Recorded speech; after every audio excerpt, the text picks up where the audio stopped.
वैष्णवी हगवणेच्या आत्महत्येनंतर फरार झालेल्या सासरे आणि दिराला अखेर पोलिसांनी बेड्या ठोकल्यात।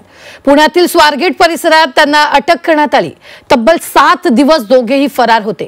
ते फरार असताना त्यांनी पार्टी केल्याचाही व्हिडिओ समोर आलाय। त्यामुळे या 7 दिवसात नेमकं काय घडलं पाहूयात या संदर्भातला स्पेशल रिपोर्ट। हे सीसीटीव्ही फुटेज जरा नीट पहा। यामध्ये मित्रांसोबत बसून जेवणावर ताव मारणारा दुसरा तिसरा कुणी नाही तर वैष्णवीचा छळ करून तिला आत्महत्या करायला भाग पाडणारा तिचा सासरा राजेंद्र हगवणे आहे। वैष्णवीच्या आत्महत्येनंतर तिचा सासरा राजेंद्र आणि मोठा दीर सुशील फरार झाले। गेल्या 7 दिवसांपासून या दोघांचा शोध घेतला जात होता। अखेर 7 दिवसांनंतर पुण्यातील स्वारगेट इथं दोघांनाही पकडण्यात आलं। मात्र या 7 दिवसांमध्ये हे दोघं नेमके काय करत होते याचा प्रश्न अनेकांना पडलाय।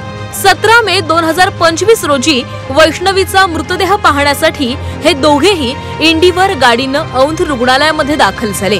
तिकडे गेल्यावर अटक होण्याची शक्यता लक्षात येताच गाडी बदलत थार गाडीनं मुहूर्त लॉन्सवर लपून बसले आणि त्यानंतर पवना धरण परिसरात बंडू फाटक यांच्या फार्म हाऊसवर ते मुक्कामी होते। पुढे दुसऱ्या दिवशी 18 मेला थार गाडीनं ते आळंदी आणि वडगाव मावळ इथल्या परिसरात मुक्कामी होते। त्यानंतर 19 मे रोजी हगवणेंनी गाडी पुन्हा बदलली। बलेनो या गाडीनं पुणे जिल्ह्यातून सातारा जिल्ह्यात त्यांनी पलायन केलं। सातारा जिल्ह्यातील पुसे गावामध्ये ते मुक्कामी होते। त्यानंतर 20 मेला पुसे गावातून ते पसरणी मार्गे बेळगाव मधील कोगनळीतल्या हॉटेल हेरिटेज मध्ये मुक्कामी होते। मग 21 मेला कोगनळी इथं प्रीतम पाटील या मित्राच्या शेतावर त्यांनी मुक्काम घेतला आणि 22 मेला ते पुन्हा एकदा पुण्यामध्ये दाखल झाले। पुढे 23 मेला पहाटे 4:30 वाजण्याच्या सुमारास स्वारगेट परिसरामधून त्यांना अटक करण्यात आली। हगवणे पिता पुत्रांनी एकूण 3 गाड्या बदलल्या। पहिली होती एंड्योर, ज्या गाडीने ते औंध हॉस्पिटलमध्ये आले होते, जिथे वैष्णवीचं पोस्टमार्टम झालं। बावधनचे पोलीस चारही बाजून त्यांची कोंडी करत होते। जिथे जात होते तिथे ते पोलीस त्या लोकांना ज्यांनी त्यांना मदत केली त्यांना तात्काळ ताब्यात घेऊन चौकशी करत होते। मग सरते शेवटी ते काल पहाटे डायरेक्ट तिकडनं कर्नाटकातनं थेट पुण्यात आले स्वारगेटला आणि तिथेच पुणे पोलिसांनी सापळा रचून त्यांना अटक केली।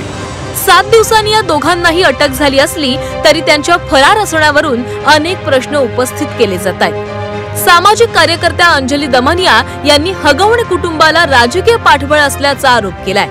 या कुटुंबाला फरार होण्याची सवयच आहे। जसं मी म्हटलं, नोव्हेंबरमध्ये मयुरी जगतापनी जेव्हा ती हे केली होती तेव्हा सुद्धा हे कुटुंब फरार झालं होतं 8 दिवस आणि आल्यानंतर तिलावर म्हणालं की तू आमचं काहीच बिघडवू शकत नाही, तुला जे करायचंय तू कर। आणि याचा अर्थ त्यांना का तर राजकीय पाठबळ होतं किंवा त्यांना पोलिसांचं पाठबळ होतं। आत्ताच्या घटनेला सुद्धा त्यांना हे जे पाठबळ मिळत होतं म्हणूनच हे कुटुंब 6-7 दिवस पुण्यात असून सुद्धा ही दोघं जण फरार होती।